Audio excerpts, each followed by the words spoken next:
नमस्कार, सत्यदर्शन न्यूज मध्ये आपले स्वागत आहे। मी पायल शहा।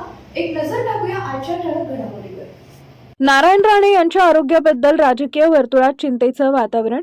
भाजपचे नेते आणि खासदार नारायण राणे यांना मुंबईतील जसलोक रुग्णालयात दाखल करण्यात आलं आहे। त्यांना हृदयाशी संबंधित आजारावर उपचार करण्यासाठी रुग्णालयात दाखल करण्यात आलंय।